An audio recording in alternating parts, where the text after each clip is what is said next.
Assalamualaikum warahmatullahi wabarakatuh. Hari ini kita bahas, insya Allah ya akan kita bahas materi mengenai elastisitas, atau di sini kita baca ya, judul pertemuan ke-6 ini adalah Elasticity of Demand and Supply. Oke. Di sini ya ke pendahuluan dulu. Jadi salah satu masalah pokok yang penting dalam fungsi permintaan dan penawaran adalah menghitung derajat kepekaan atau elastisitas. Jadi elastisitas itu adalah derajat kepekaan ya dari jumlah barang yang diminta atau yang ditawarkan yang disebabkan oleh perubahan salah satu faktor yang mempengaruhinya ya. Jadi bagaimana yang dimaksud dengan elastisitas itu adalah derajat kepekaan yang terjadi jika terjadi perubahan delta Q ya dan juga delta P ya. Oke, ada 4 konsep elastisitas. Yang pertama adalah elastisitas harga permintaan. Yang ini ya, kemudian elastisitas harga penawaran. Elasticity of supply, ini elasticity of demand. Kemudian elastisitas silang, elasticity of cross ya. Kemudian elastisitas pendapatan atau EY. Nah, kita langsung saja ya. Elastisitas harga permintaan adalah persentase perubahan jumlah barang yang diminta akibat terjadinya perubahan harga itu sendiri ya. Delta Q dan ini ya pasti yang dibahas adalah delta Q dan delta P. Rumusnya adalah sebagai berikut ya. ED sama dengan ini Q2 min Q1 atau bisa kita sebut dengan delta Q ya. Per Q1 dibagi P2 kurangi P1, ini bisa disebut kita delta P dibagi P1. Rumusnya cukup mudah tapi ya memang harus dihafal. Nah, ini implikasinya jika sudah kita dapatkan angka elastisitasnya ya. Jika ED lebih besar dari 1, maka ini disebutnya elastis. ED kurang dari 1, ini disebutnya inelastis. Kemudian ED sama dengan 1 disebut unitary elastis atau normal. Kemudian ED sama dengan 0 disebut inelastis sempurna, dan ED tak terhingga, ini lambang tak terhingga ya, lambang tak terhingga disebut elastisitas sempurna. Nah, di sini ada rumus logika dan contoh barangnya. Baik untuk permintaan dan penawaran ini sama ya, rumus logika dan contoh barangnya. Tadi jika E lebih besar dari 1 atau elastis ya. Itu jika delta Q lebih besar dari delta P. Maka ini disebutnya barang yang elastis. Contohnya adalah barang mewah ya atau lux. Contohnya apa? Misalnya jam Rolex, kemudian mobil Ferrari atau Lamborghini dan lain sebagainya ya. Maka delta Q lebih besar dari delta P, disebutnya elastis. Kemudian jika E-nya kurang dari 1, ini logikanya jika delta Q lebih kecil dari delta P, ini contohnya adalah kebutuhan primer atau kebutuhan pokok. Contohnya misalnya beras. Ya. Kemudian jika E sama dengan 1, maka logikanya adalah delta Q sama dengan delta P. Ya, di sini disebutnya elastisitas unitary atau normal ya. Di sini contohnya adalah kebutuhan sekunder.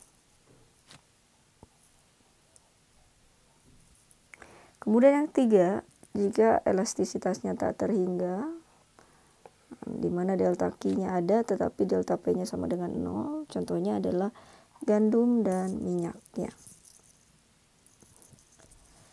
Kemudian jika E sama dengan 0, di mana delta Q-nya delta Q-nya sama dengan 0, tidak ada perubahan, tetapi ada delta P-nya, maka di sini contohnya adalah tanah atau air minum ya.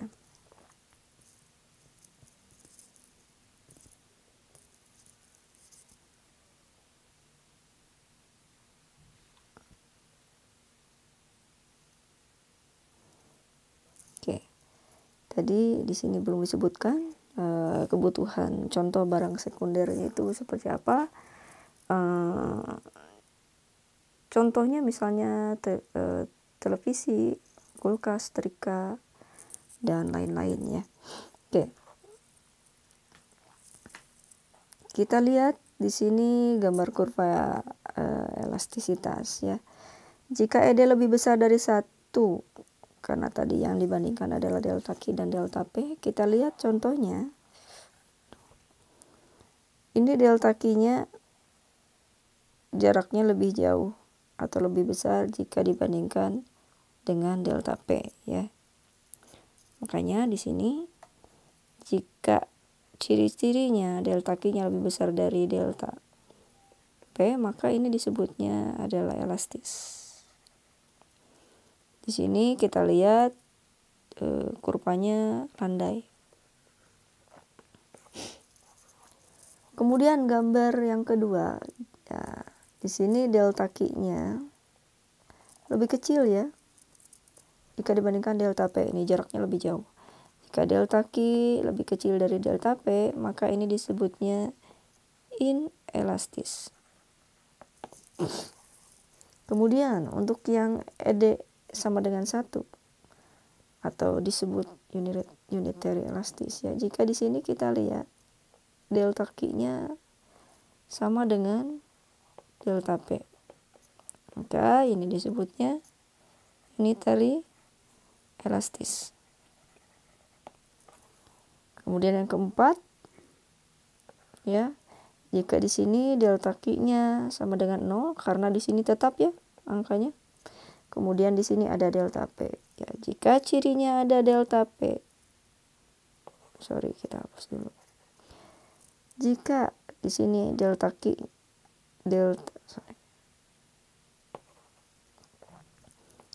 jika delta Q-nya sama dengan 0 tetapi ada delta P, maka ini disebutnya inelastis.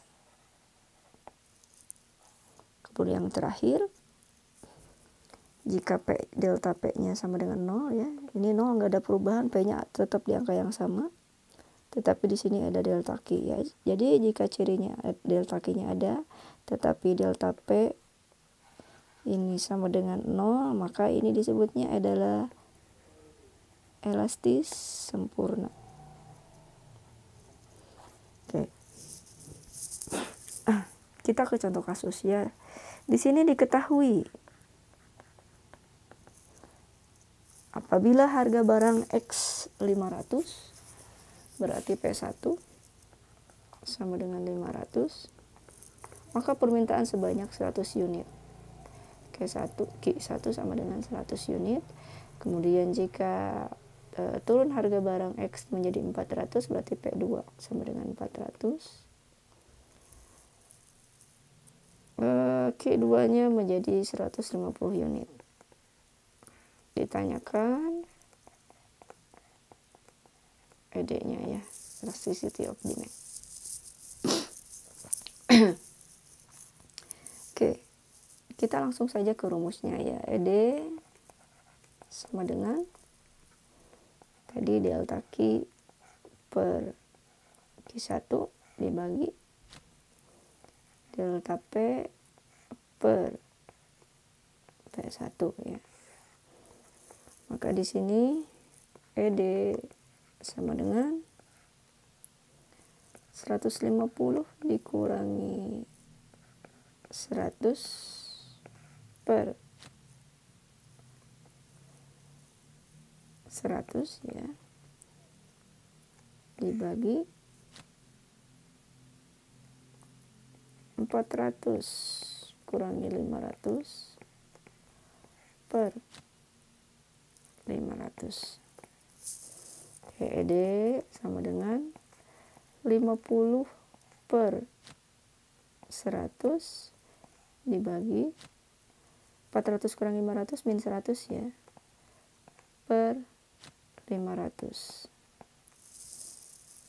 KED sama dengan di sini 50 per 100 berarti 1 per 2 ya, dibagi min 100 dibagi 500 min 1 per 5. Berarti ini tinggal dikali silang saja ya. ED sama dengan setengah dikali min 5/1, maka ED sama dengan min 5 ya, per 2 kali 1. Maka ED sama dengan min 2,5. Nah, min ini adalah slope-nya ya, jadi masuknya ke hubungan P dan Q, berarti berbanding terbalik. Nah, sedangkan jika ditanya angka elastisitas, maka disebutnya adalah berapa elastisitasnya, misalnya elastisitasnya adalah 2,5. Nah, di sini Ibu baca kembali ya, ED sama dengan min 2,5, tanda minus hanya menunjukkan arah perubahan negatif, yaitu sifat hubungan antara harga dan kuantitas barang ya yang berlawanan. Maka ED sama dengan 2,5, lebih besar dari 1, yang berarti elastis ya. Lebih dari 1, ED-nya akan disebutnya elastis.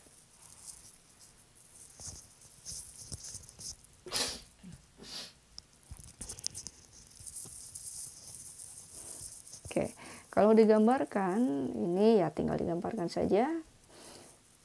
Ini landai ya. Landai ini contoh dari barang yang elastis. Kita lihat di sini delta Q-nya lebih besar jika dibandingkan dengan delta P. Oke, sekarang kita bahas mengenai hal yang mempengaruhi elastisitas permintaan. Yang pertama adalah tingkat kemudahan barang tersebut digantikan oleh barang lain. Jadi ketersediaan barang komplementnya banyak. Yang kedua, besarnya proporsi pendapatan yang digunakan untuk membeli suatu barang. Jadi proporsinya. Kemudian yang ketiga, jangka waktu analisis perubahan-perubahan yang terjadi di pasar. Perubahan harga terutama ya. Kemudian yang terakhir adalah jenis barang yang dibutuhkan. Apakah barang pokok, apakah barang mewah, atau barang normal. Tadi ada implikasi besaran angka elastisitas terhadap jenis barang ya. Oke, sekarang kita masuk ke elastisitas penawaran. Elastisitas penawaran atau ES yaitu persentase perubahan jumlah barang yang ditawarkan akibat terjadinya perubahan harga itu sendiri ya. Rumus elastisitas penawaran adalah sebagai berikut. Nah, ES sama dengan delta Q ya, Q2 min Q1 per setengah dikali Q1 tambah Q2 ya, di dalam kurung ini ya. Dibagi ya. P2 min P1 atau delta P dibagi setengah dalam kurung P1 tambah P2. Nah, implikasinya sama ya dengan yang tadi. Gambar kurvanya ya berbeda saja ya, kebalik kurvanya, karena kalau kita ingat kembali gitu ya, kurva permintaan itu landainya dari bentuknya ya dari kiri atas ke kanan bawah. Kalau untuk penawaran dari kiri bawah ke kanan atas. Jadi yang berubah ya ini ya kurvanya saja ya, garis kurvanya. Kalau untuk besaran E yang terjadi serta implikasinya ya sama dengan permintaan. Di sini ya untuk yang elastis delta Q-nya ini lebih besar jika dibandingkan dengan delta P. Makanya di sini kurvanya landai sama ya dengan yang tadi. Jika delta Q-nya lebih besar dari delta P, maka ini disebutnya elastis. Kemudian yang inelastis jika delta Q-nya lebih kecil ya, yang ini ya. Jika dibandingkan delta P, maka disebutnya ini inelastis. Kemudian jika Q-nya sama dengan delta Q-nya sama dengan delta P, ya ini unitary elastis ya.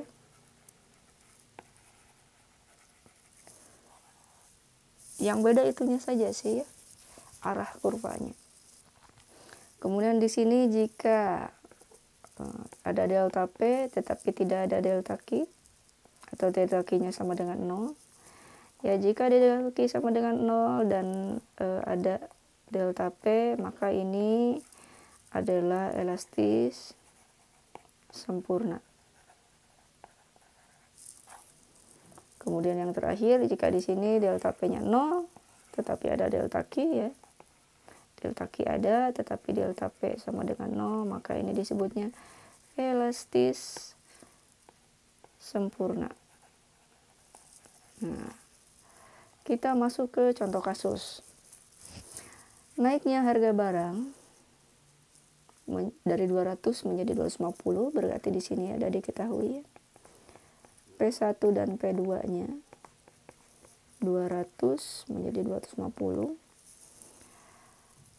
Menyebabkan bertambahnya jumlah barang yang ditawarkan dari 150 menjadi 200 ya. Jadi di sini ada Q1 dan Q2. 150 jadi 200. Oke, ditanyakan elastisitas penawaran.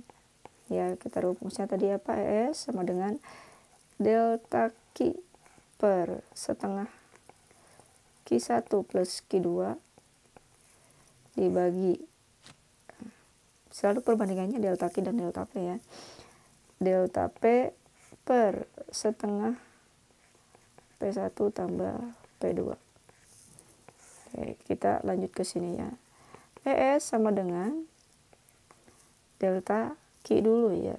200 kurangi 150 per setengah dikali Q1-nya 150 tambah 200 dibagi, sekarang delta P 200.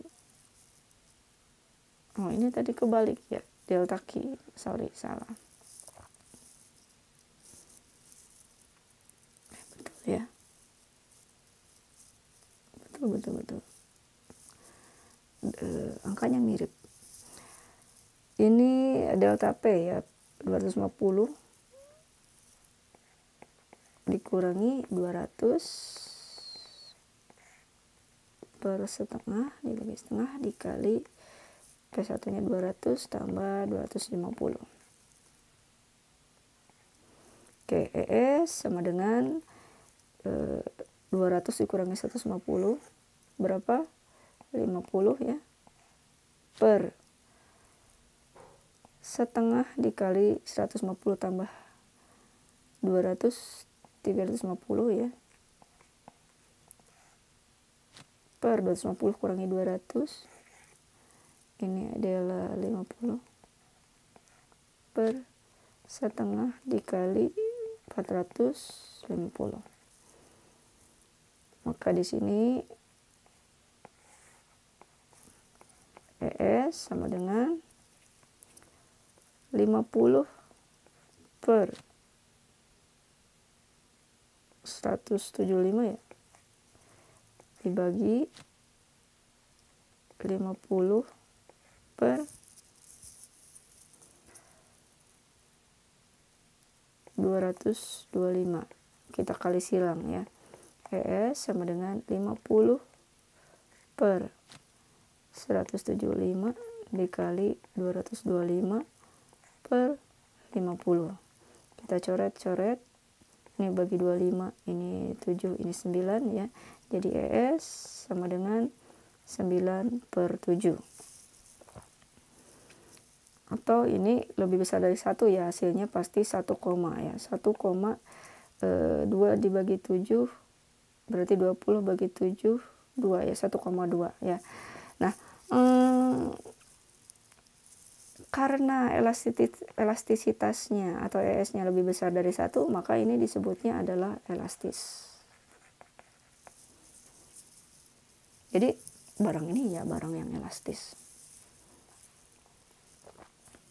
Oke, jawaban dengan kurva ya tinggal gambar kurvanya ya. Kita punya P1, P2-nya tinggal digambar ya. Q1, Q2-nya ada. Nah, di sini penawaran elastis, di sini delta Q-nya lebih besar dari delta P. Nah, ya, makanya ini pasti elastis. Ya, nih landai cirinya. Nah, sekarang ke elastisitas silang. Elastisitas silang atau elasticity of cost yaitu persentase perubahan jumlah barang yang diminta akibat terjadinya perubahan harga barang yang lain, ya bukan barang yang dia gitu ya. Maksudnya perbandingan barangnya antara X dan Y, jadi beda gitu, bukan satu barang. Nah, rumus elastisitas silang adalah Qx2 dikurangi Qx1 atau delta Q ya per setengah kali Qx1 tambah Qx2, tetapi ini pembandingnya harga barang yang lain ya, dibagi PY2 dikurangi PY1 per setengah kali PY1 tambah PY2 dalam kurung ya. Jadi rumusnya sama sih sebetulnya, cuman yang membedakan ya kita harus tahu P-nya ini P yang mana. Kalau elastisitas silang pasti pembandingnya adalah P atau harga barang yang lain. Oke, kita langsung ke contoh kasus saja. Apabila harga tiket bus 40.000, nah ini ada bus ya, pembandingnya apa? Maka harga tiket KA, berarti ini pembandingnya adalah tiket KA, bus dan kereta api. Apabila harga tiket bus 40.000, maka harga tiket KA dengan jurusan yang sama berada di bawah harga tiket bus dan permintaan rata-rata tiket KA tersebut sebanyak 2.000. Jika harga tiket bus naik menjadi 45.000 sementara harga tiket KA tetap, maka permintaan tiket KA tersebut akan mengalami kenaikan menjadi 2.300. Berapakah besarnya koefisien elastisitas silangnya? Oke, kita tulis dulu diketahui. Kita sebut aja X ya untuk harga tiket bus. Untuk kereta api Y. PX1 sama dengan 40.000.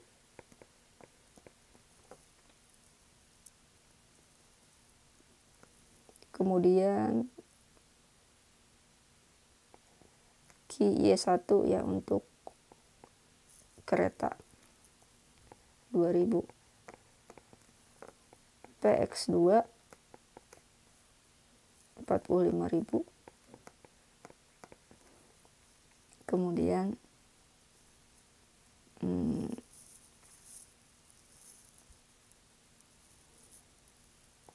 QY2-nya sama dengan 2.300. Ditanyakan elastisitas silangnya. Tadi rumusnya adalah EC sama dengan, pokoknya pembandingnya selalu delta Q per delta P ya, jadi yang delta Q dulu.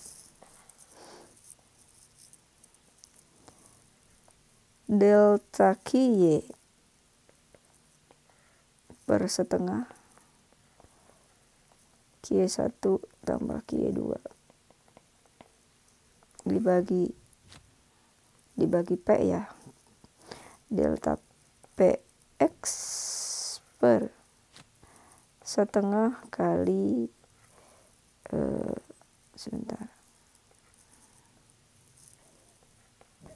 PX1 ditambah PX2.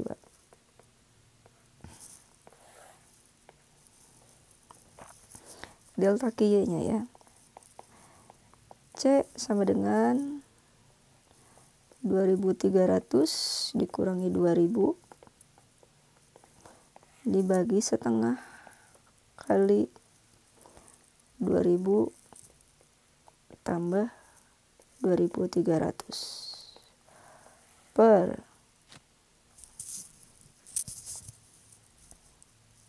45.000 dikurangi 40.000 per setengah kali 40.000 ditambah 45.000 ya. EC sama dengan 2.300 dikurangi 2.000 adalah 300 per setengah dikali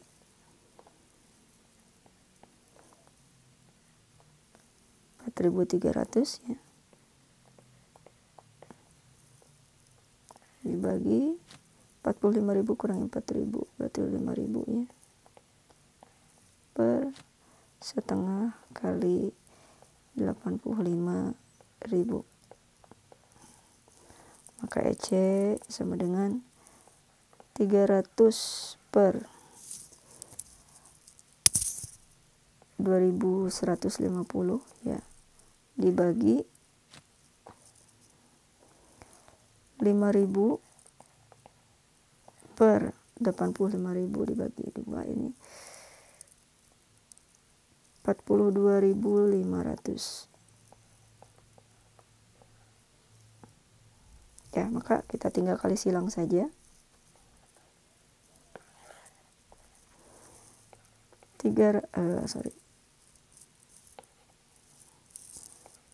EC sama dengan 300 per 2000, ini 300 ya, 2150 dikali 40, dikali silang ya, 42.500 dibagi 5.000. Kita coret saja, ini coret nolnya, ini juga coret 2 nolnya. Berarti sama dengan, ini coret juga nolnya 1 ya. 3 kali 425 per 215 kali 5. Maka ini hasilnya adalah berapa? Kita hitung ya.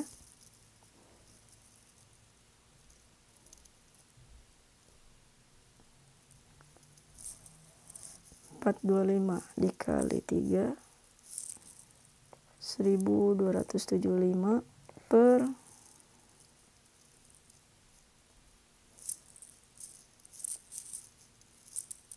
1075. Ini lebih besar dari 1 ya. Ini pasti 1, ini pasti berarti elastis ya.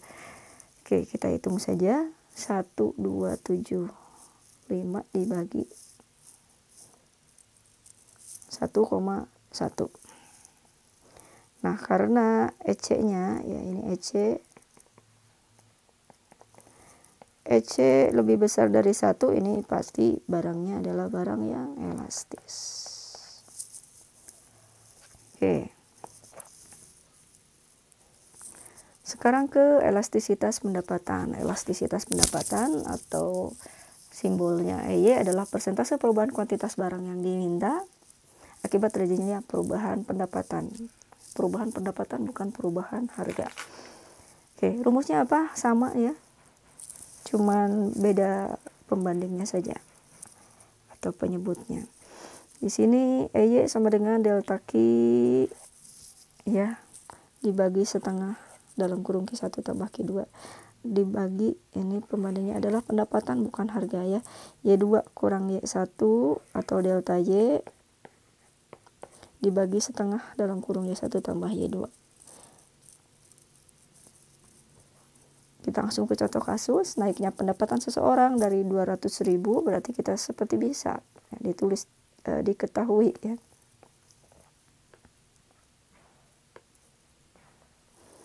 Y1 sama dengan 200.000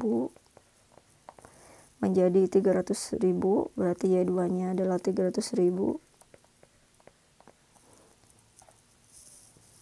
mengakibatkan bertambahnya jumlah barang X yang diminta dari 10 unit menjadi 16 unit. Berapa elastisitas pendapatan? Elastisitas pendapatan ya. Tadi rumusnya apa? Di sini EY sama dengan selalu delta Q per delta P, tetapi karena ini pendapatan, delta P-nya jadi delta Y ya. Delta Q selalu di atas per setengah kali Q1 tambah Q2 dibagi ya. Sekarang Y, delta Y per setengah kali Y1 tambah Y2. Oke, kita ke sini. Delta Q-nya berapa? 16, ditulis aja dulu ya. Delta Y sama dengan 16 kurangi 10 per setengah dikali 10 tambah 16 dibagi delta Y ya. 300.000 kurangi 200.000 per setengah kali 200.000 tambah 300.000. Maka EY sama dengan 16 kurangi 10, 6 per, ya, setengah kali 10 tambah 16 itu 26. Tulis aja lah ya, setengah dikali 26 per 100.000 dibagi setengah kali 200.000 tambah 300.000, 500.000 ya.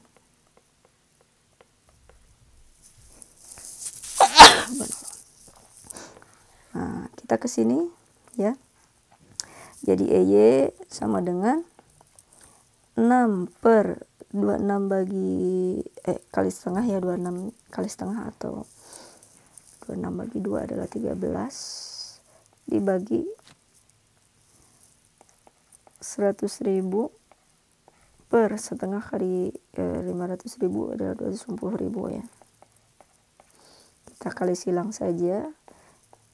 Ini bisa dicoret ya, coret. Nah, ini coret. Berarti 6 per 13 dikali 25 per 10. Ini dibagi 5, ini harusnya 2. Ya, sorry. Nah, di sini 2. Jadi EY sama dengan 30 per 26. Pasti ini hasilnya 1, ya. EY sama dengan 1, berapa? 30 bagi 26. 1,1 ya. Karena EY lebih besar dari 1, makanya ini pasti elastis. Ya, mungkin pembahasan untuk hari ini cukup sekian. Untuk pemahaman secara teorinya silahkan dibaca kembali supaya ketika menghitung pun kita bisa connect dengan maksudnya. Terima kasih. Assalamualaikum warahmatullahi wabarakatuh.